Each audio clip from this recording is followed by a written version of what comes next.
tarde, senador Eduardo Braga, mais senadores que não nos vejo daqui.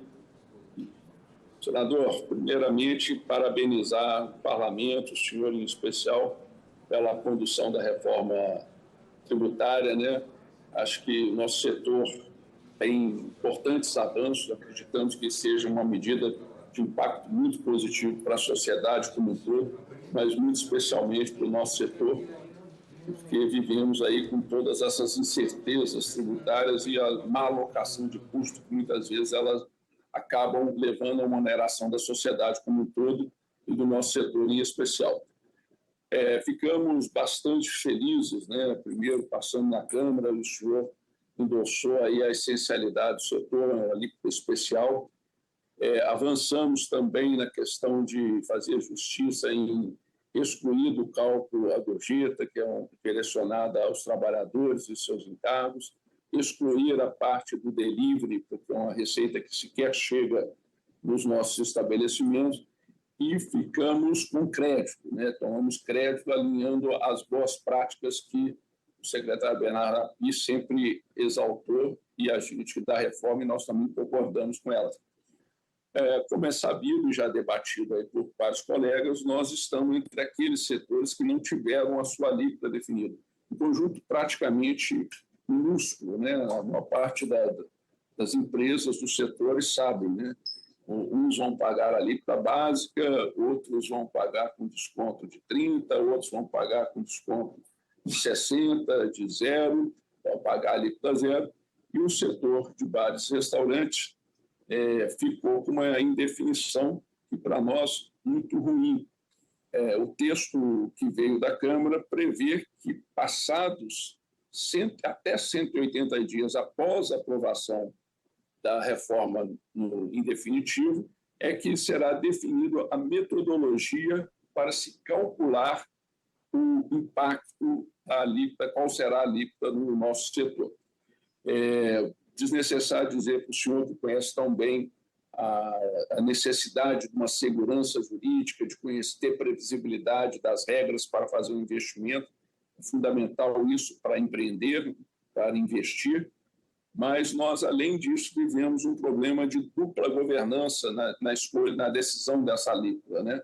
Uma formada pelo grupo dos estados e municípios e outra pela União, que ainda definirão essa metodologia.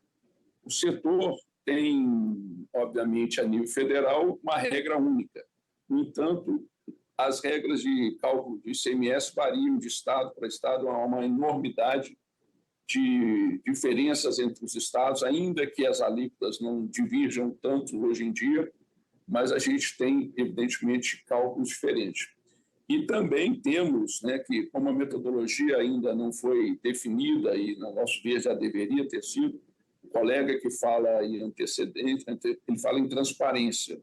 Eu acho que a transparência é a virtude final para a gente assegurar uma reforma tributária justa, e aquela que o brasileiro acredita e quer apoiar.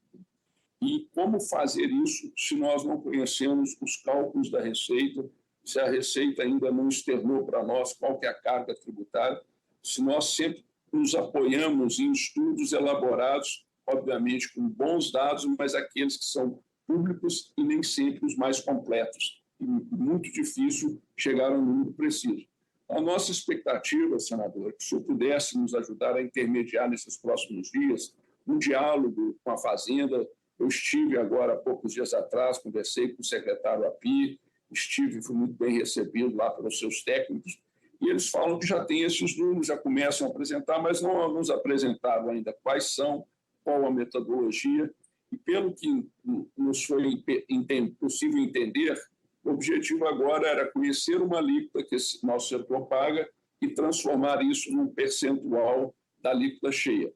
Primeiro, a gente pede a atenção do senhor para que isso não aconteça desta forma, porque nós queremos ter uma alíquota em cima da alíquota cheia e não um percentual fixo de tributação, porque acreditando no sucesso da reforma e nas promessas do secretário Api, do ministro Haddad, e na crença de todo o parlamento e da sociedade, de que aos poucos a nossa carga tributária virá a decair, decrescer no país, nós queremos que o nosso setor também cresça proporcionalmente e não acabe por pagar mais em termos relativos do que paga.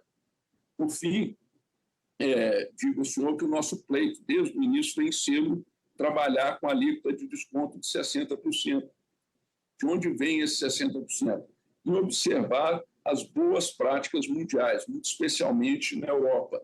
Em geral, na Europa, você tem em torno de 60% da alíquota cheia sendo concedida ao setor de bares, restaurantes, cafeteria, lanchonetes. Então, essa é uma alíquota que tem sido aplicada mundo afora e que, ao nosso entendimento, ela traz um reconhecimento da sociedade desses países da importância socioeconômica desse setor. O setor com todas as fragilidades que são conhecidas, um setor com barreira pequena para a entrada, um setor de baixo apoio do poder público em financiamento e, no caso específico de momento que a gente espera superar, o setor que ainda está muito abatido pela pandemia.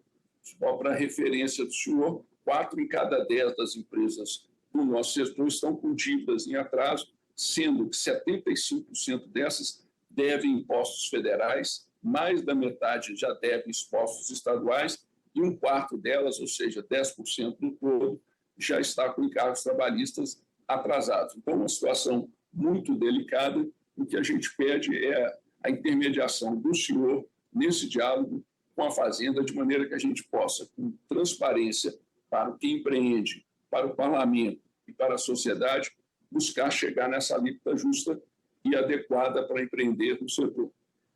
Finalizo mandando um abraço ao nosso presidente Rodrigo Zampellin, lá do Mercado Brasil, para o senhor, dizendo que a Amazônia aguarda com atenção aí o seu apoio na nossa jornada aí para fechar essa alíquota.